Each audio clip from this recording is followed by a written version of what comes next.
Shalom, meus amores, tudo bem com vocês? Hoje eu tô aqui para nós falarmos um pouquinho, né? Para eu falar um pouquinho com vocês sobre Lucas capítulo 19.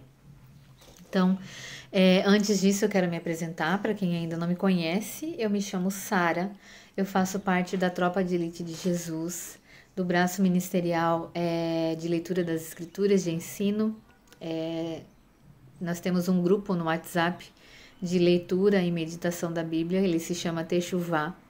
E esse grupo ele tem me ajudado, né, a lermos, a meditar nas escrituras, a perseverar nessa leitura, e tem sido um tempo maravilhoso.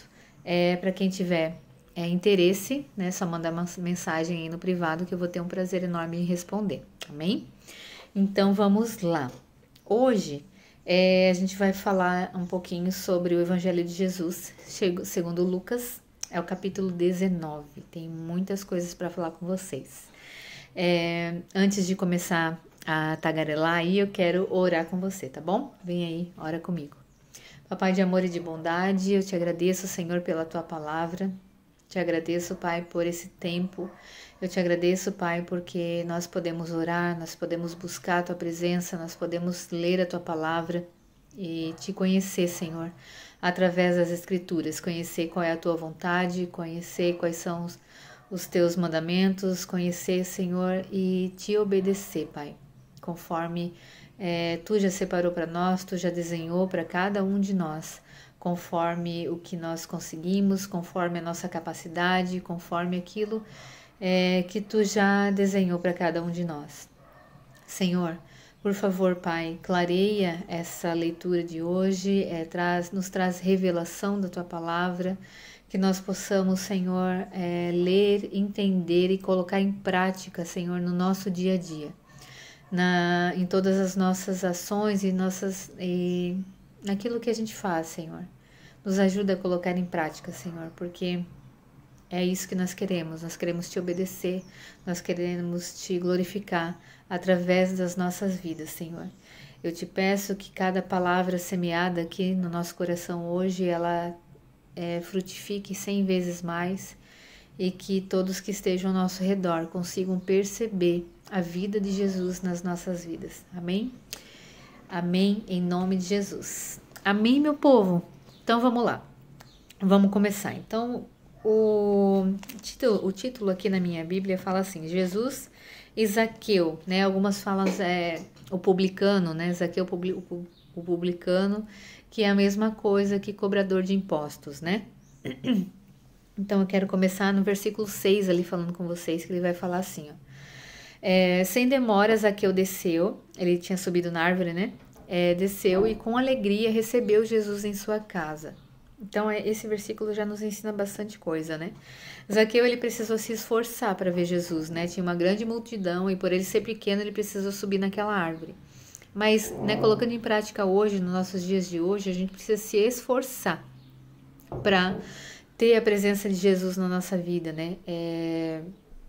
Não, como que eu posso explicar melhor isso? Não ter a presença de Jesus, porque Jesus, ele já habita em nós, o Espírito Santo habita em nós, né? Mas a gente precisa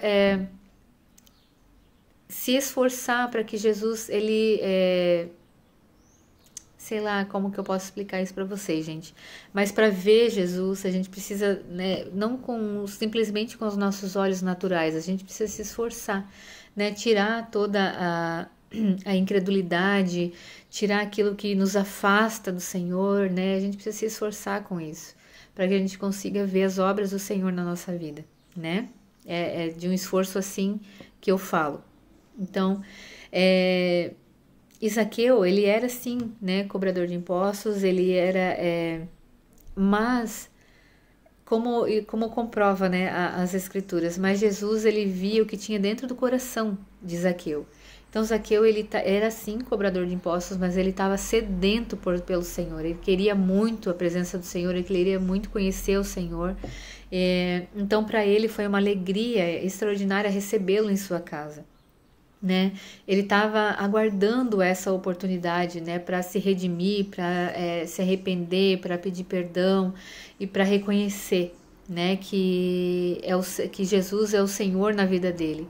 Então, como esse versículo fala conosco, né? Que nós também que a gente também se esforce para ver o Senhor, que a gente se esforce para ver as coisas do Senhor, para que a gente se alegre quando ele tiver, quando a gente conseguir isso, e que a gente reconheça o senhorio dele na nossa vida, e que a gente também, né, se arrependa daquilo que tem feito de errado. Né, eu volto a falar, né, dê nome ao pecado que você está cometendo, né, fale com o Senhor, se arrependa, fale para ele. Se é algo que você não consegue, que é difícil deixar de praticar, então peça ao Senhor ajuda, não se afaste, mas porque é somente com Jesus que a gente consegue se afastar do pecado. Amém? Então vamos lá para frente. Então no versículo 9, eu quero ler com vocês, ele fala assim, ó, Jesus respondeu, hoje chegou a salvação a esta casa, pois este homem também é filho de Abraão. Então ali, né, Zaqueu, ele ia devolver às pessoas aquilo que extorquiu, vender e doar aos pobres a metade dos bens. Então, como ele estava sedento e realmente esperando a oportunidade, né, de que ele fosse Jesus entrar na vida dele, né, e salvar, né, salvou a vida dele e salvou toda a casa dele junto com ele. Então, glória a Deus por isso, né? Louvado seja o Senhor. Então, no versículo 10 fala assim, ó, porque o Filho do Homem veio buscar e salvar os perdidos. Esse versículo é o contexto do livro de Lucas, né? Porque o Filho do Homem, né? Porque Jesus veio para buscar e salvar os perdidos. Amém? Maravilhoso isso, né? Então, porque o Senhor, ele veio para me buscar e veio para me salvar. Ele veio para te buscar e veio para te salvar, porque nós estávamos perdidos, mas ele nos resgatou. Amém? Obrigada, Jesus. Obrigada, obrigada. É só o que dá para falar, né? Então vamos lá, gente. A parábola, na minha Bíblia, ela fala assim, a parábola dos 10 servos. No 11 fala assim, a multidão estava atenta ao que Jesus dizia.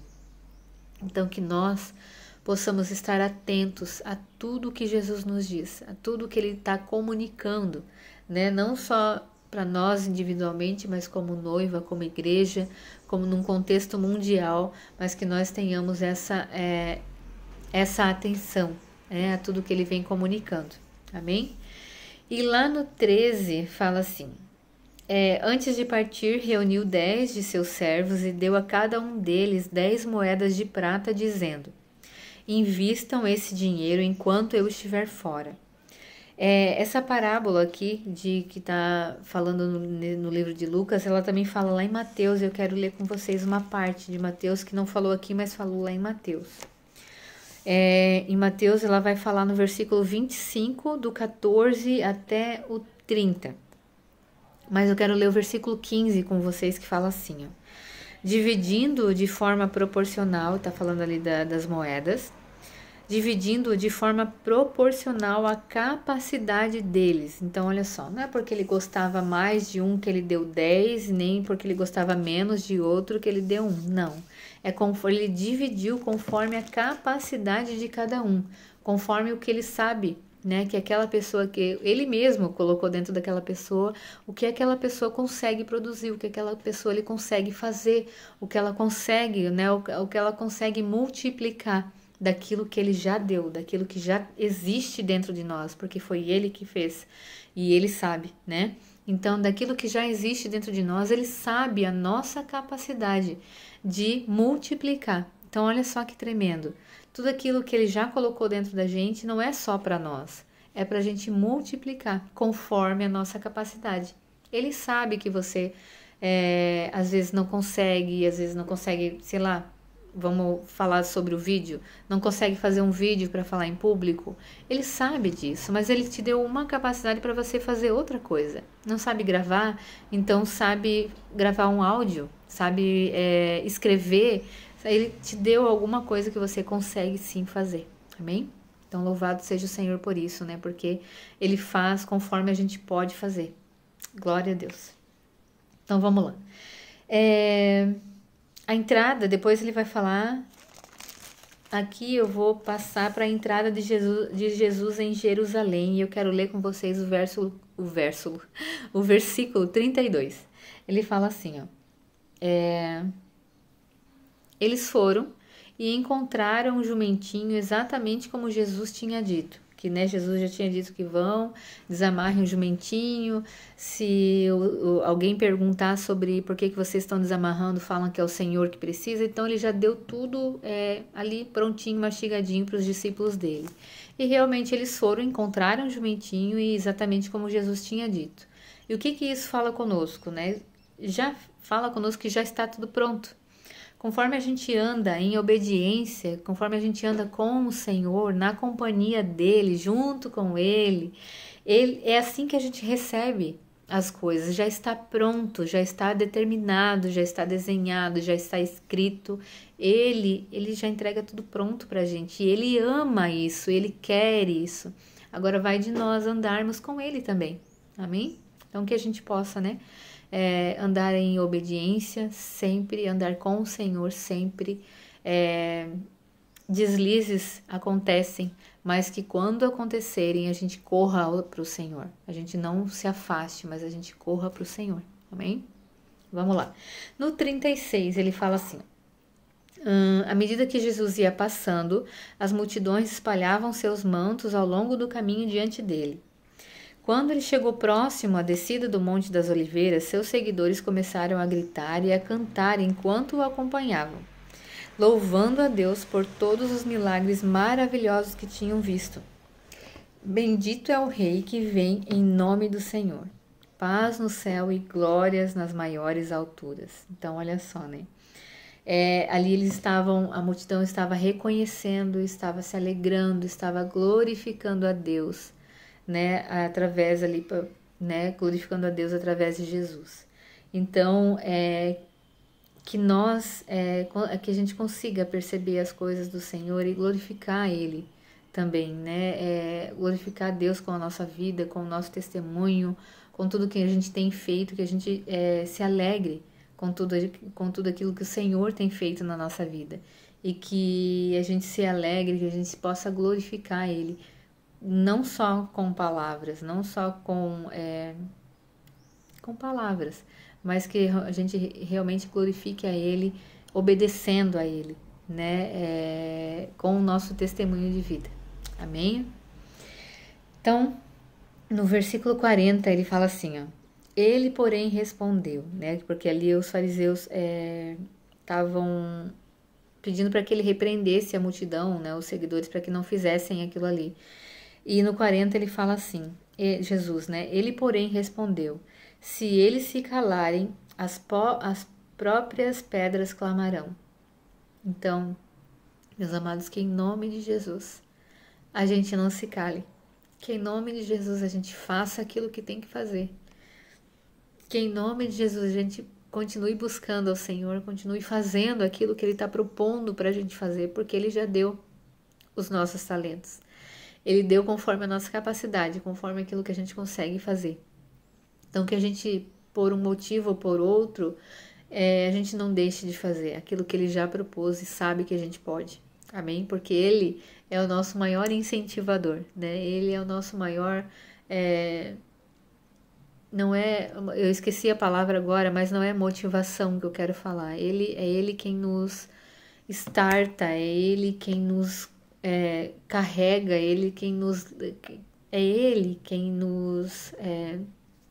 quem dá um empurrão e vai junto, né? Então, que a gente se firme no Senhor, se agarre nele e faça aquilo que Ele está mandando a gente fazer. Amém? Então, vamos lá. Depois ele vai...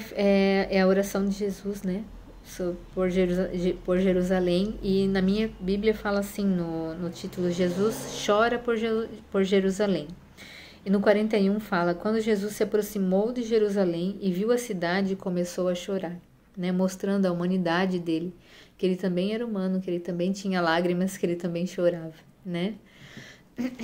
E no 44 fala assim, ó: esmagarão você e seus filhos e não deixarão pedra sobre pedra, pois você não reconheceu que Deus a visitou, né? Então, que nós reconheçamos a visita do Senhor. Quando Ele estiver, né, que a gente reconheça o agir dele na nossa vida. Que a gente não tenha uma consequência por não ver Ele na nossa vida. Então, que a gente consiga, né, tenha os olhos bem abertos, nossos ouvidos, o nosso entendimento, o nosso coração aberto para ver tudo aquilo que Ele tem feito por nós. Amém? Então, eu quero finalizar com esse versículo, né, esse 44, eu quero ler de novo com vocês a parte B desse versículo, que fala assim: pois você não reconheceu que Deus a visitou. Então, mais uma vez, reconheça aquilo que o Senhor tem feito na sua vida. Às vezes está difícil, não consigo ver, para e pede para o Senhor: Senhor, eu quero te ver nisso que está acontecendo, eu quero te ver. Amém? Que você possa, né? Que nós possamos, não só você, mas nós, que nós possamos glorificar o Senhor, tanto nas coisas boas, quanto também nas coisas ruins. Amém? Porque Ele não é Deus só quando a gente ganha algo, mas Ele é Deus sempre, né? Então, glória a Deus. Estes foram os meus comentários. Lucas tem sido extraordinário, está me ensinando muito. Tenho certeza que vocês também estão aprendendo muito com esse livro. E glória a Deus por isso, amém? Que essa palavra ela entre em seus corações, que seja um transformador na vida de vocês, que vocês tenham a mente renovada, o coração cheio do Senhor, e que aonde vocês estiverem as pessoas vejam que ali é um servo do Senhor que está. Amém? Um beijo e até o próximo. Tchau!